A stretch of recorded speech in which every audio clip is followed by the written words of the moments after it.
Here's a fun audio clip. This is Cam Sutton on the sideline during the game Sunday, turning around and barking at Bengals fans. You paid to watch me today. You paid to watch me today. I love it. I love it. This is what's needed on both sides of the football. Good morning to you. Good Friday morning. I'm Dejan Kovacevic of DK Pittsburgh Sports. This is Daily Shot of Steelers. It comes your way bright and early every weekday. If you're into hockey and or baseball, I also offer daily shots of Penguins and Pirates that I hope you'll check out as well. Steelers versus Patriots, 1:02 p.m. Sunday at Acrisure Stadium, will be a big event. And in Pittsburgh, we really like big events. We show up for a thing called Picklesburg. If you don't know what that is, don't even ask. But a zillion people show up for this thing, and no one still knows exactly what it is. So we're going to show up as a city in a big way for the franchise's home opener. And there's got to come with that a little bit of an extra strut, something that the defense already has firmly in place. And I do mean with or without TJ Watt, with all due respect. These guys have got it. This was what Terrell Edmonds told me earlier in the week about how and when these guys really came together. Man, I think that this goes back all the way to Latrobe. We were all together, all fighting with each other, all out there, just putting everything we got, know that we were good competition every day.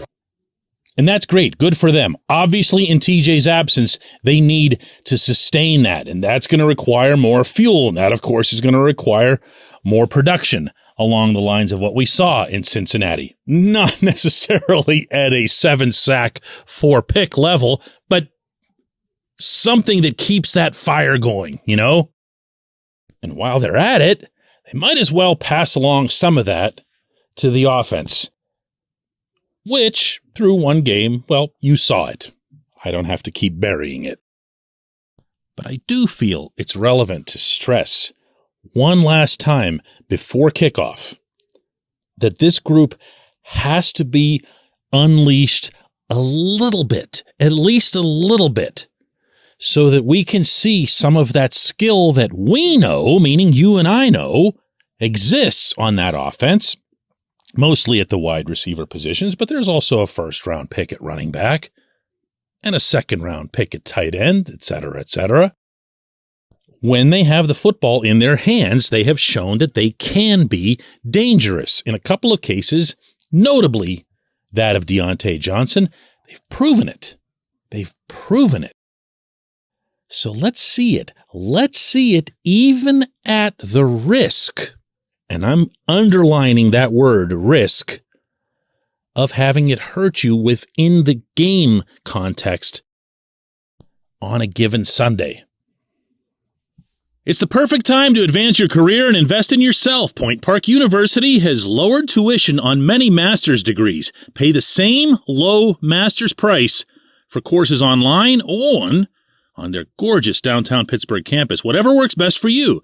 Choose from more than 30 Point Park master's and doctoral degrees. Save thousands of dollars with Point Park's reduced master's tuition. Visit pointpark.edu/graduate.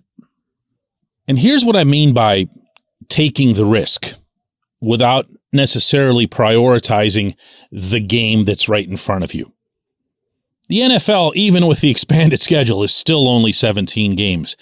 Every single game that's played is larger than life, and it is treated as such appropriately by this head coach. That's how Mike Tomlin has his successes in the regular season. He approaches every single game as if there's only one objective and don't worry about anything else. And I know that sometimes will drive fans a little bit crazy, especially when he leaves a guy out there who's injured, or he'll have a quarterback out there in a blowout or whatever else. All he's thinking about is walking off that field with more points than the other team, whether it's ugly, whether it's 1 point, 3 point, whatever it is. It's just about winning the game. Can't fault him for that, okay? However, However, when you haven't had playoff success in a long time, which also is rightly and fairly connected to Tomlin since he hasn't, maybe there needs to be a little bit extra thought put into, hey, I need this offense to get going. Now, we can wait until the Jets are in town and say we're going to get going then. And we can wait until, I don't know, there's 3 or 4 wins under their belt or anything. I'm getting pretty presumptuous here, but you can also say, listen, it's week 2. Week 1 was a massive 5-quarter struggle for everybody on one side of the ball. I feel principally the quarterback, but again, I'm through burying it. Let's let them feel good about themselves. Let's let them gasp, throw the ball downfield, throw the ball across the middle. This came up with Matt Canada just yesterday. Oh, throw it there. I mean, obviously there's a lot of things. You look at our game Sunday and fortunate to win. Defense, special teams, we made enough, but we've got to be all the things we can talk about. We all know what it is. We've got to be better on third down. And we're 4 out of 15 on third down. Out of those 15 third downs, 9 of them were third and 5 or less. That's what you want. So we have to execute better there. I think we had 2 of those that were caught short of the line of the game. 2 of those we took a shot and didn't quite get.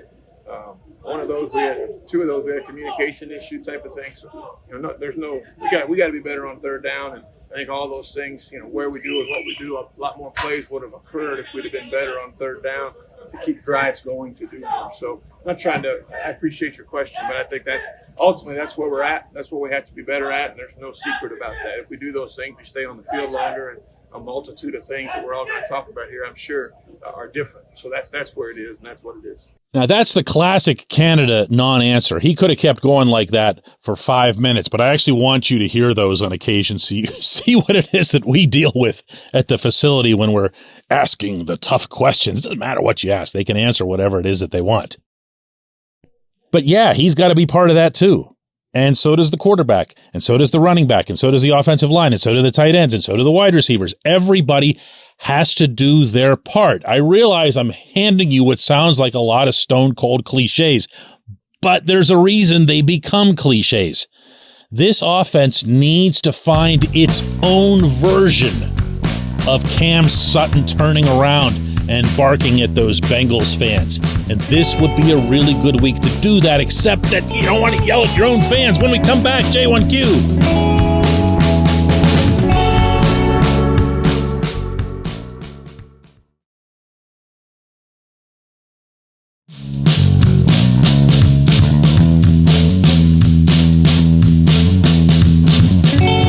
Welcome back. It's time for Just One Question, and that's brought to you always on this program by the personal injury law firm of Luxembourg, Garvin, Kelly, and George, LGKG. They represent people who are hurt in car accidents who need assistance with workers' comp and medical malpractice claims.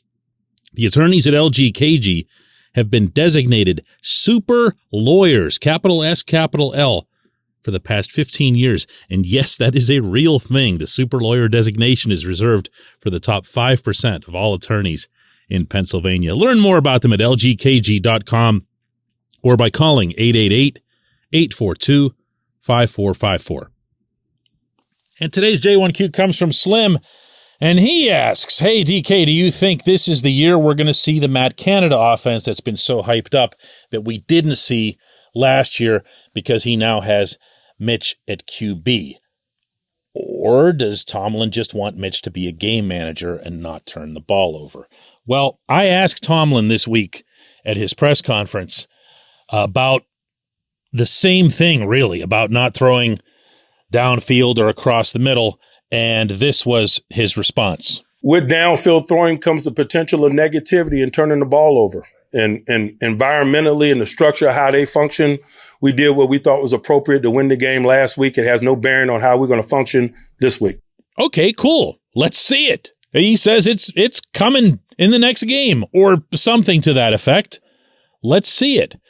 I'm going to presume that the Steelers won't storm out to a 17-3 lead almost instantly because that sort of thing is pretty rare in the NFL. So let's say that it's a little bit tight, and let's say that it looks more like a conventional football game, meaning not one where the defense is on the field for 100 snaps. in that event, build up the offense. Show some faith in the running game. One of the things that I heard from inside the locker room this week from a good number of players was that they really didn't have much upon which to evaluate the running game. I know you and I feel like we can. We see what the numbers are. Okay, they had X number of carries. What was Najee's his line was 10 carries for 23 yards.